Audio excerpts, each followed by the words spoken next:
Giant saurian of the Arctic emerges from its subterranean world, bigger than 6 elephants, an apocalyptic sight. Alaska, 1928.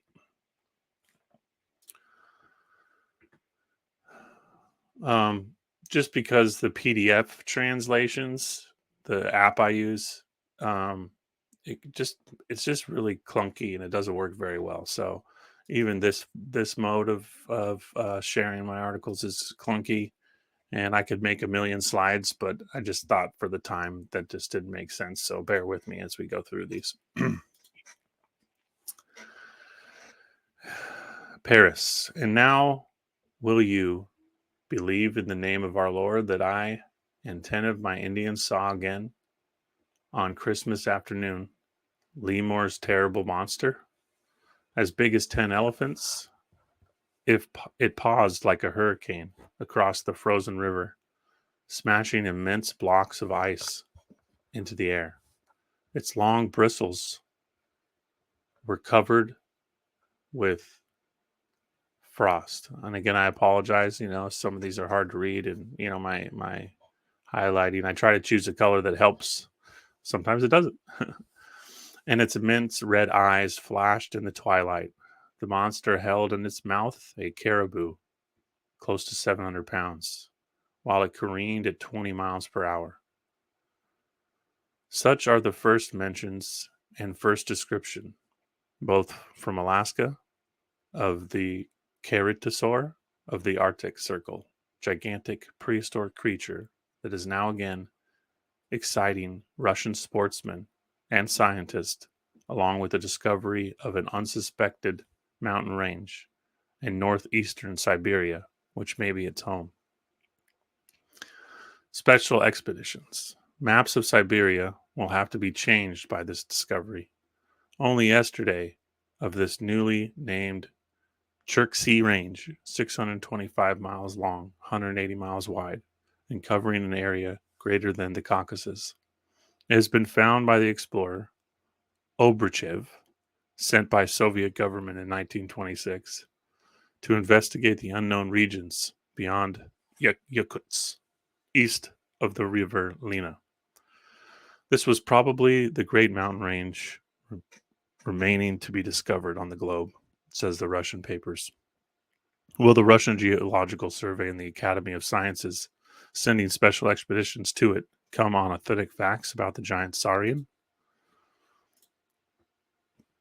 To kill it even, high explosive shells would be necessary, according to Lelouver, who went out after the Ceratosaur in the first Russian excitement about it 10 years ago.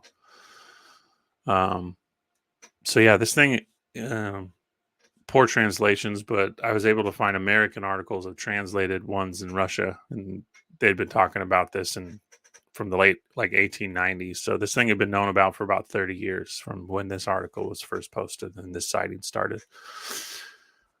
Le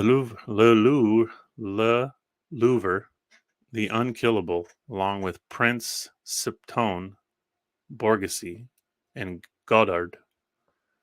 So Goddard,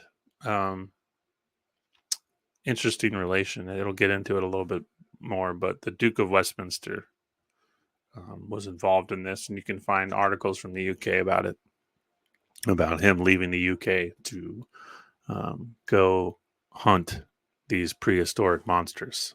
So pretty interesting there. And if you read enough of these, there's really no doubt for me. I'm going to hop over here and change subject just for a second. Longo in the chat. Longo, good to see you. Thank you for being here. The Smithsonian had been offering bounties for all kinds of things. Lizards, snakes, giant tiger monsters in Borneo. Here's one of my favorites, just to give you an idea. So this is 1919, so just a few years removed from the article that we're talking about now, and they're offering $5 million. So $5 million, in 1919, over 100 years ago. Mysterious. We got to do it. Yeah.